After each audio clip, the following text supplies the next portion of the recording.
what I explained so far is all from the 70s, if you want. And it didn't really look very explicit, right? I mean, more sort of some derived yoga, right? I mean, nothing which sort of comes close to explicit computations, right? So actually, yeah. So should I wait a little longer? Yeah. I think I can start with the U functor because I've done this in the first lecture, right? I just recall. So the U functor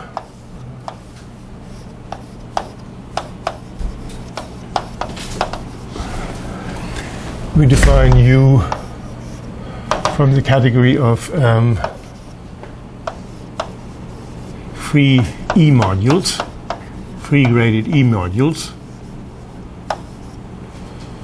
to covariant sheaves on Pn by sending omega E of A, which is one of the free modules. Any module is a direct sum of modules of this kind to lambda A U. So that is what it does on objects. And then if I have a map from omega E to B, which of course is given by an element E in lambda, I always get it, lambda A minus B of V. So what is omega E of A? This was omega E was lambda W as E module. Sorry. It's a dualizing module of the Gorenstein ring E, which is Gorenstein except it's not commutative. But otherwise it's, right? Sorry. And so this, of course, a map between free modules is given by multiplication. It lowers the degree by A minus B, so we really end from here to here.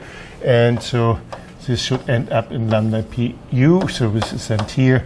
So morphism, so this was a subset of lambda W tensor O going to lambda V W tensor O. And here I can contract with E, and this induces a contraction map here.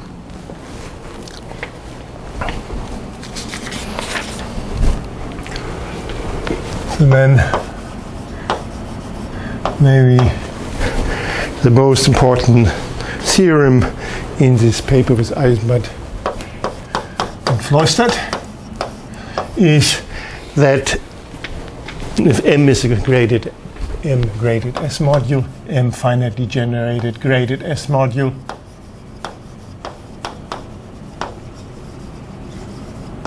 F corresponding covariant sheaf, T of F its Tate resolution,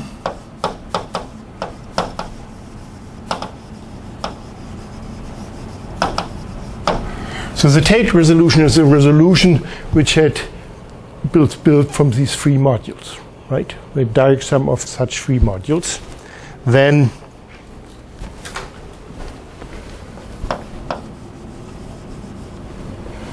I define U of F as U applied to T of F is a Beilenson monad.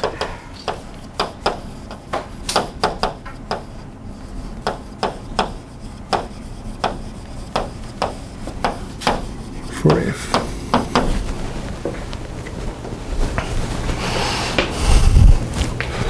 Proof.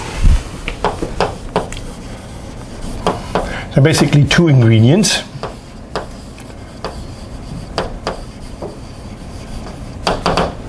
The first is that following, if you choose R sufficiently large, then m greater equal to r. So r should be larger than the regularity of m. Excuse me. Yes. The u of f is, you define u of t of f. Right. So how do you look this t of f as E module? But it's a complex of E module which consists of sums of these terms. So the table evolution is, the index is decreasing.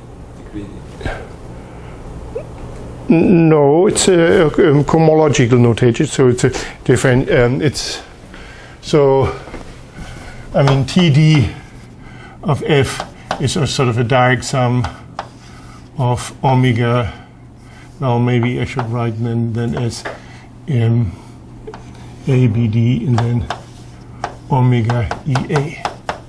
Right? It's terms like that. Now, of course, these vector spaces, which are K vector spaces, just survive, and if we replace everywhere an omega EA by the U and by the corresponding map, right? It's just, okay. So if you choose R greater than the regularity, then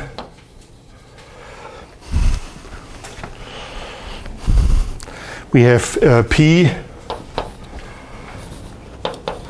sitting inside HOM E MR, which I write also as omega E tensor MR.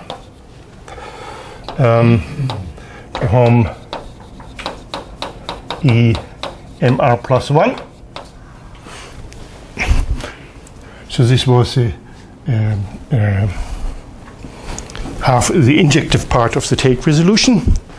Then with this P, the kernel, we have that L of P resolves then sort of then M greater equal to R twisted by R. So it's now generated integer 0, has a linear resolution, has the linear resolution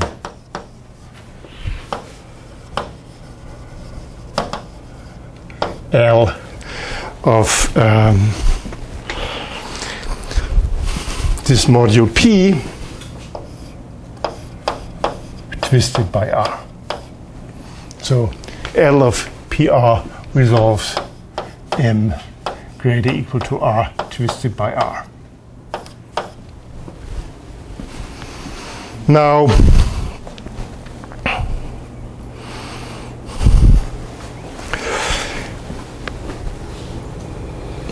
this here, of course, twists the degrees, and so this is going to be equal to L of P. And all the entries will be twisted by R.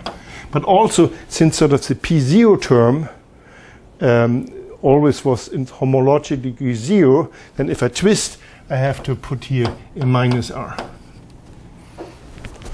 So we see that L of P, so it follows that L of P twisted by minus R resolves M greater equal to R.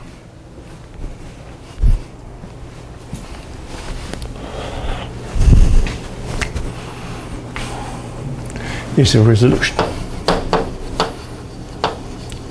which is linear in the sense that all the differentials are given by linear matrix, but it's not, of course, generated in degree 0, but in some other degree. So this is one of the ingredients. The second ingredient is that we look what happens to L of omega E of A.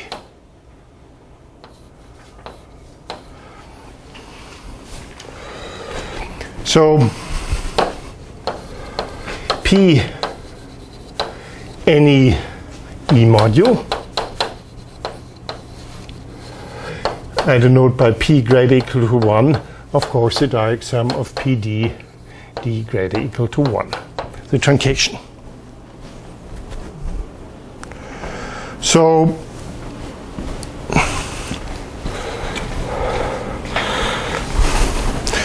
L tilde, L sheafified of P greater equal to 1. How does it look like? Well, it's a complex which its first term is P1 in homological degree 0, tensor O of minus 1.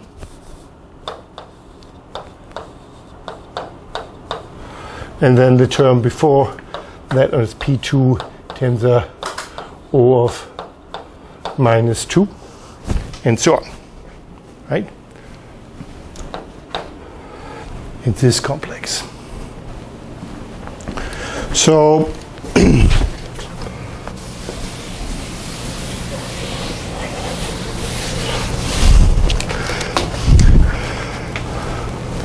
particular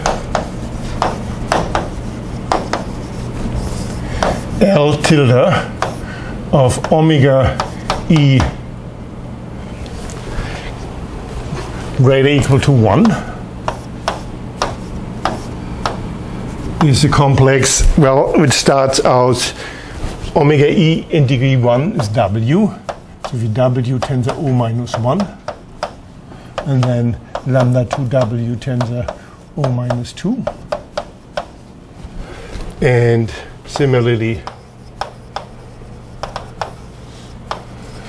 L tilde of omega E of A greater equal to 1 starts out with the term lambda A plus 1 W tensor O of minus 1, and then the term before is lambda A plus 2 W tensor O minus 2, and so on.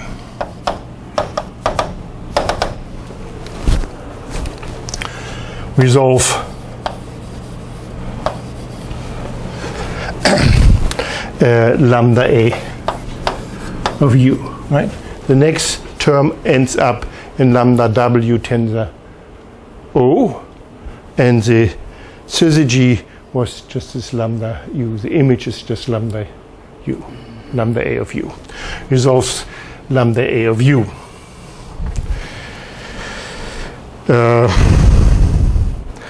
For 0 less than equal to A less than equal to N, and exact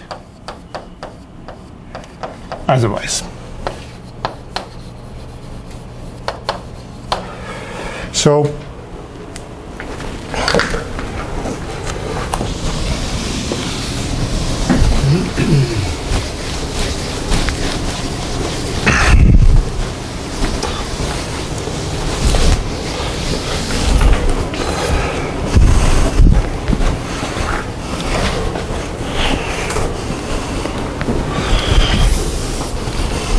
now I could consider this Tate resolution. So I have P sitting inside TR of F, right?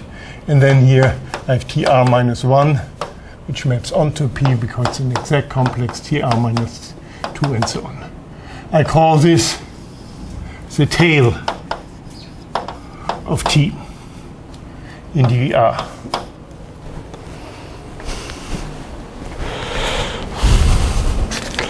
So this is a projective. So a tail of, I really want the T in there. I can also, I mean, it depends on T, but T depends on F, so I can call it the tail of F. All right. So this is an infinite complex, and since the differential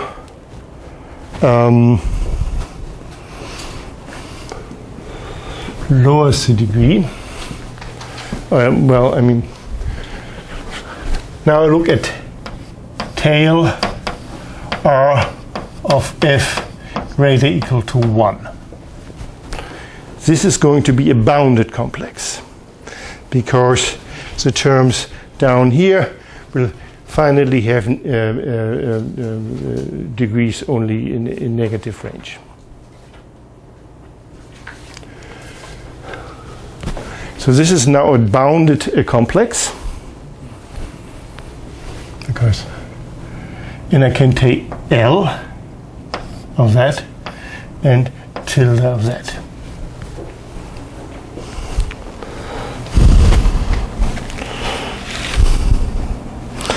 Is a bounded complex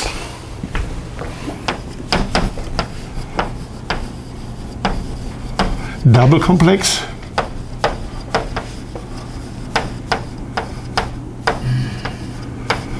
whose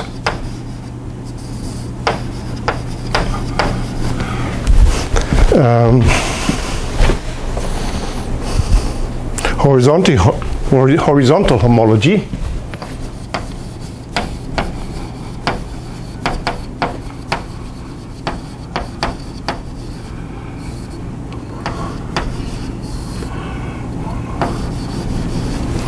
so that's homology of this kind of object, right?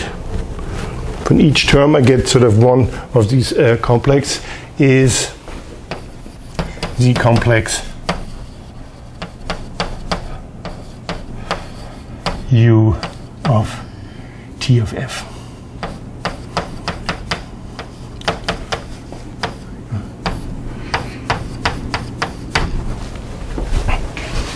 The vertical homology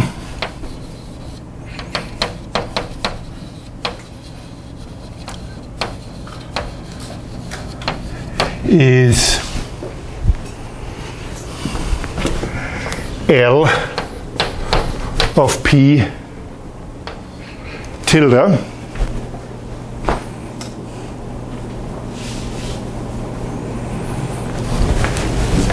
but this sits now in homological degree R. So I should write L of P tilde of minus R, right?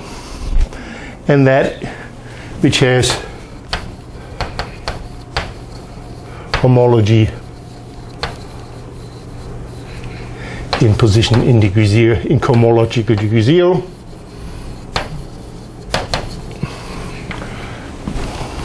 Or homological degree 0, m greater equal to R tilde, which is F. So the horizontal cohomology of the vertical cohomology is my sheaf F. So by the standard spectral sequence by the standard argument, it follows from double complex argument, it follows that H star of U of F can only be also in homological degree 0 and must be the same object as sheaf as F.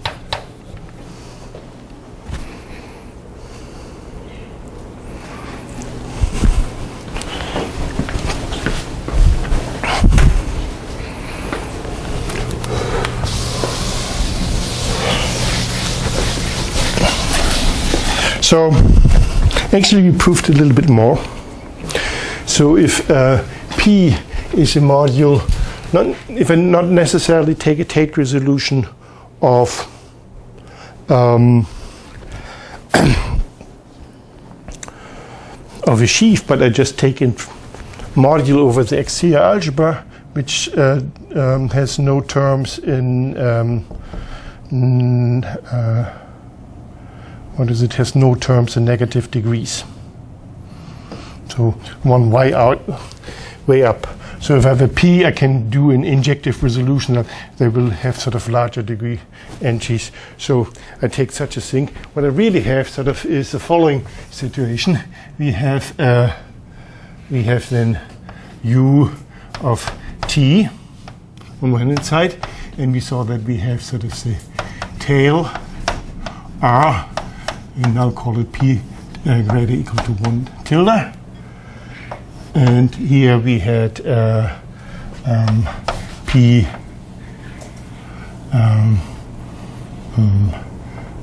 L of P tilde. Maybe shifted depending how in which position I regard the P, right?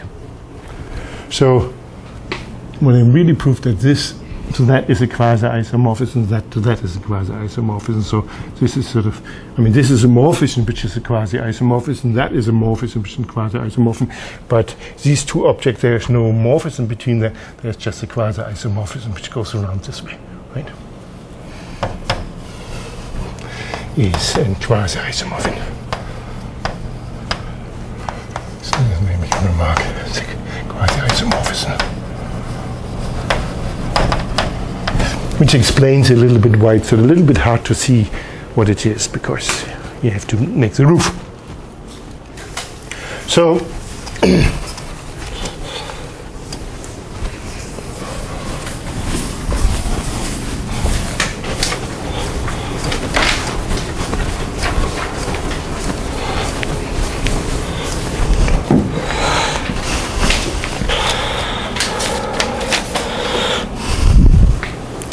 corollary F Korean sheaf.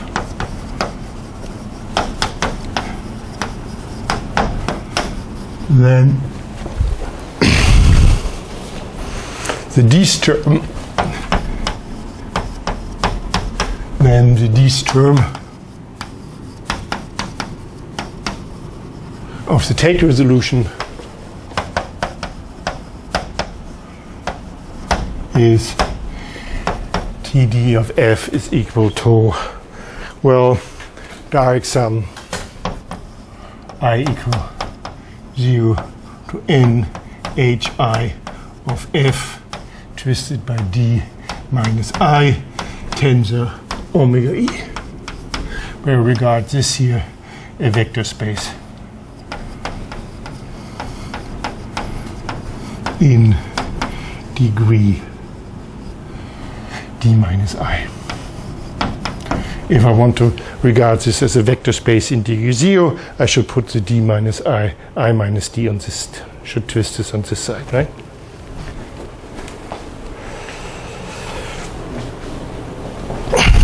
Proof. The Tate resolution of F twisted by D is the same as the Tate resolution of F twisted and shifted. So we can apply the previous theorem which identified some of these groups. So now apply Beiner's theorem.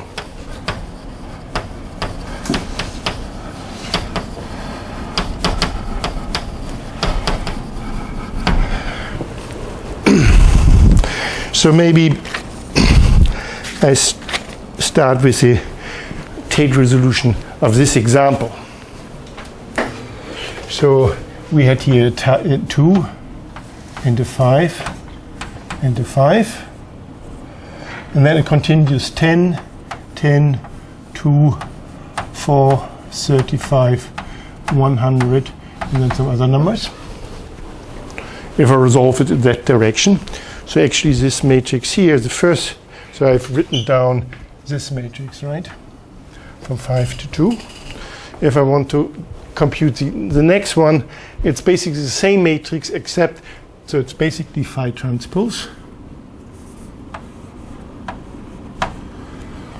But I have to also multiply with 0 minus 1, 1, 0. So I take the same matrix, flip the rows, flip the columns, and that multiplies to 0. So actually here, and then, so basically since I have the same matrix, it will continue more or less the same, it certainly continue with the same numbers, 35, 100, and something on. So that is which you get out of simple computation in the exterior algebra. Now how do I, okay.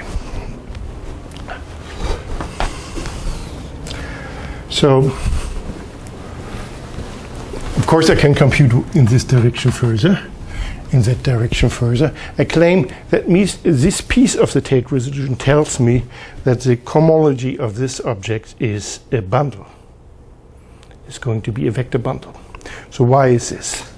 So here's a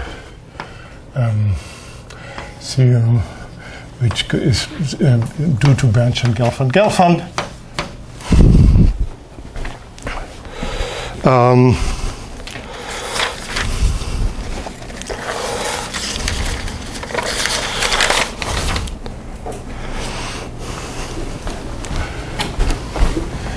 L of P tilde corresponds to a sheaf. So an element in the current sheaf of Pn, which I regard as a subset of the derived category of Pn, if and only if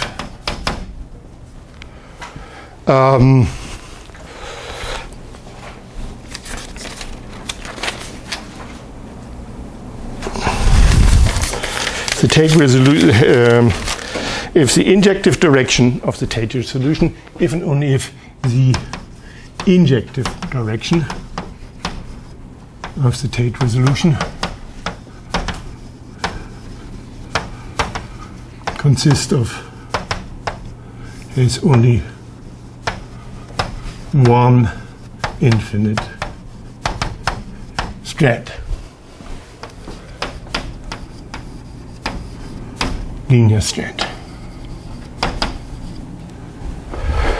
So I can take a P here in this resolution of a sphere algebra, take L of P and ask whether it's a bundle or U of this same object. And the question is whether this is going to continue to be only linear differentials. So I have to have linear differentials all the way. Right? Now, of course, I could be that I'm sort of on this. Okay, it corresponds to a vector bundle.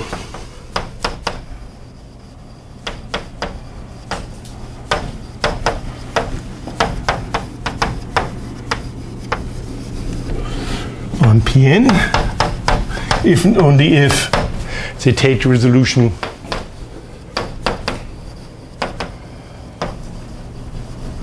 looks like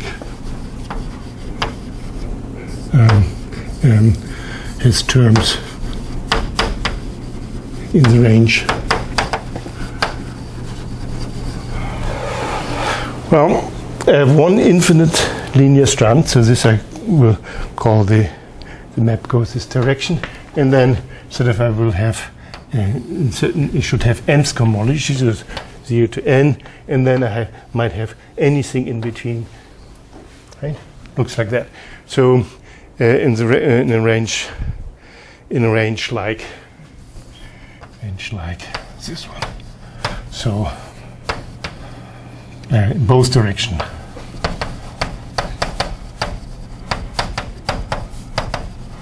Only linear strands.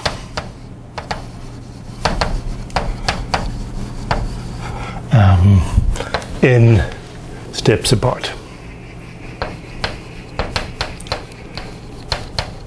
Right, the height here. So this is sort of from 0 to n. Right? That's a okay. So here was the original idea of Bernstein-Gelfand, which were at that time interested in to construct a vector bundle. You start with an arbitrary E module P. Then you can form this complex L of P, and that might be a bundle. To decide whether this is a bundle, what you can do, you can resolve injectively and look whether it's only one strand, and you can resolve projectively and look whether it's only one strand, and then if they are sort of n steps apart, you got a bundle. Right? So why is this a bundle? Now, look at the image of this module. So here we have P. P, of course, since the map is minimal, has nothing in that degree. So here we have, of course, this is a free module, so we have 100 copies of omega, so there will be sort of terms, here will be terms. This module has sort of maybe terms in 0 up to n, right? But the 0 is missing, right? Because P has sort of says only n minus 1 terms.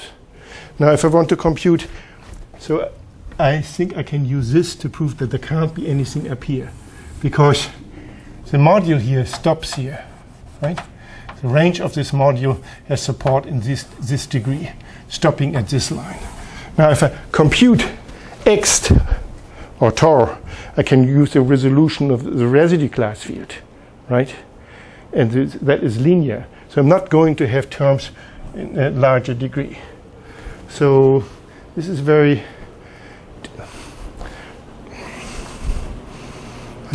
So, I mean, you would think that this is sort of the regularity. I mean, from your, if you think of Betty numbers, well, they have bounded regularity to start with. So I mean, we have a minimal generating degree and we have a maximal degree in P, and then sort of the homology can be only in that range to start with. So, if I look at this complex the other way around, I also see that there will be nothing here. So, you see, there can't be nothing up here, there can't be nothing here. So the resolution has to continue linear in both directions forever. So that's a bundle. And once it's a bundle, we certainly can compute the rank. So this has rank 5, this is 12, 5. So the homology better has rank 2.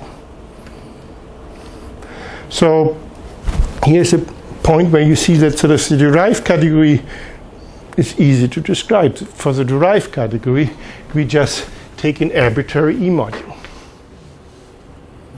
It will, in general, will have sort of many strands. There will be many strands in both directions. They could spread out quite a bit, right? The generators could be many degrees. But I simply have to give a P module, which is the same as giving a presentation matrix or giving one of these matrices in the differential. So it's very easy to give an object in the derived category. To force it to be a sheaf requires a condition in the injective resolution.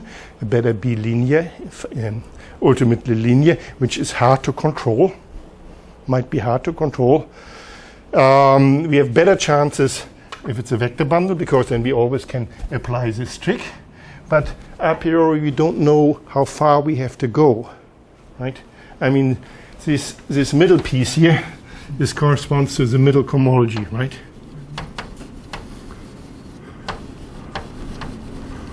Of the corresponding sheaf. The middle cohomology should be bounded, right?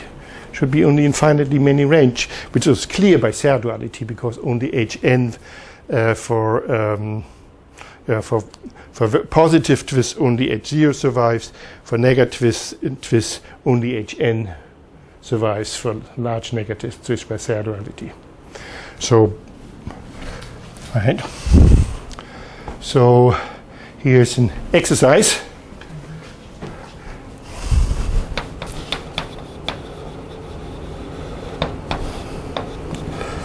The Hawk's theorem.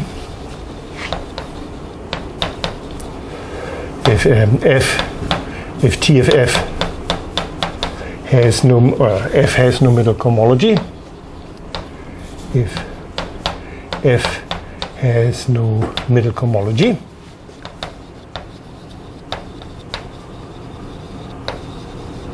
that is Hi of F of D is 0 for 0 less than I less than N, and for all D and Z, then it follows F is the direct sum of line bundles.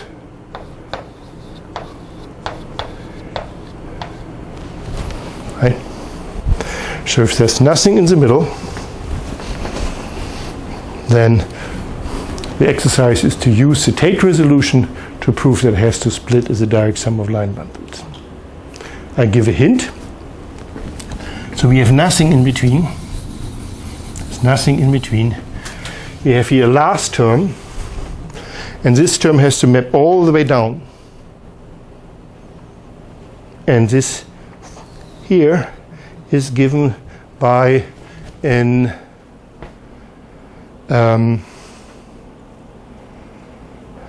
n+1 form.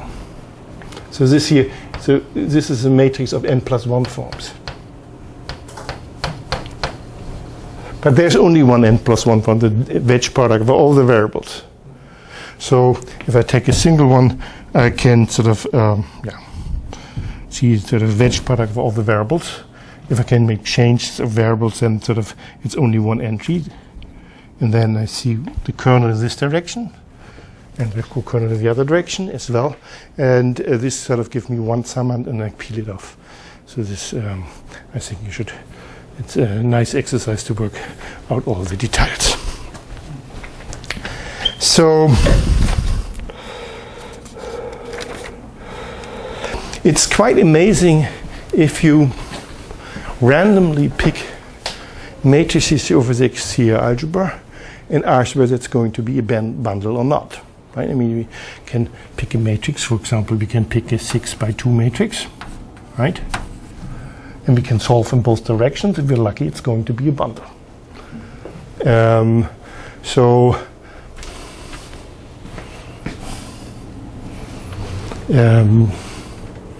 It would be great if one understands more about bundles. Of course, this is a long-standing open problem, whether they're low-rank bundles on projector spaces. And here, of course, we can play with them and we can guess, right? We can make a guess. I try to estimate. I have to make a trial, right? I mean, I have to try something, right? And if I can try fast enough, I can make many guesses. So here's the situation which I believe is sort of what's really happening with vector bundles on P4. So we have these modular spaces of vector bundles on P4, and because of course PGL5 is acting on that. So it takes a quotient of that. Now suppose this is not is a variety which is not of not unirational, maybe of general type or something like that, then there will be few rational points. So very hard to find some, right? So, but over a finite field, there are always a lot of points. So one thing which one can try, which I haven't tried, I tried to figure out whether I would discover this way the Horrocks-Mumford bundle. So Horrocks-Mumford bundle, of course, I have to guess this matrix, or matrix which is conjugated to that one. So I could guess the matrix here and see whether I get a resolution or not, right? If I can do this fast enough, then I will find one by machine, by guessing over and over again. So I can take the orbit of the Horrocks-Mumford bundle on the GL2, GL5, and PGL4. So this will be a certain space of matrices of two forms. And try random two forms and hope that I end up in the subvariety. And over a finite field, the chances to end up in the subvariety is basically the number of field elements to the codimension. So if I can make sort of, let's say, I choose 3 as a, because I'm scared in characteristic 2 and XCR algebra, let's take 3, that's on the safe side, right? So I could probe into which codimension, 10, 20, something like that. It depends on the speed of the computation which we can make. And once we have found an example of a finite field, we could try to prove that there exists something over a number field, which I've frequently done similar things.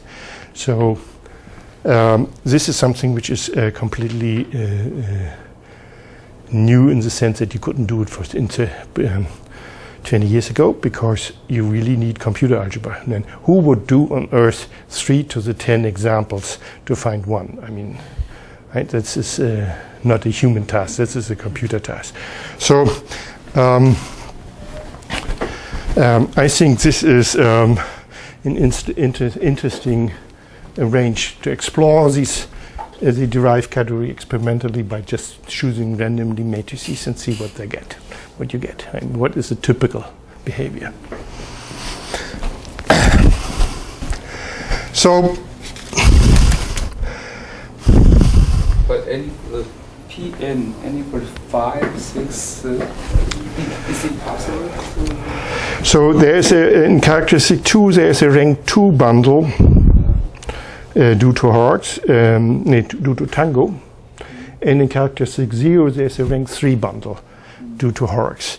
And the tango bundle is the hearts bundle has a in characteristic 2 has a line bundle sub bundle that is the quotient becomes the tango bundle. That's all the bundles we know. I mean, you can sort of modify the construction of the Hawkes bundle. You get it sort of, and you can take. I mean, you can take a finite map from P4 to P4, take the bundle, pull it back. So what do we know? We know that the Hawkes-Mumford bundle, the PGL5 orbit of the Hawkes-Mumford bundle is open in its moduli space. So this is a theorem of Wolfram Decker and mine. We know that if we pull it back via morphism, it's also going to be open in that component. And then we know in characteristic P there's some sporadic examples of low-rank bundles due to Kumar and these people. But yes, then we have the rank 3 Hawkes bundle on P5.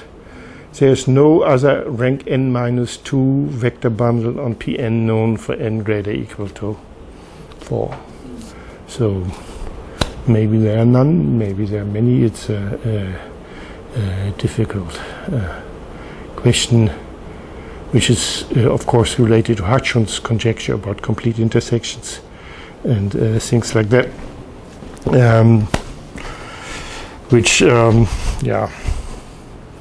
Okay.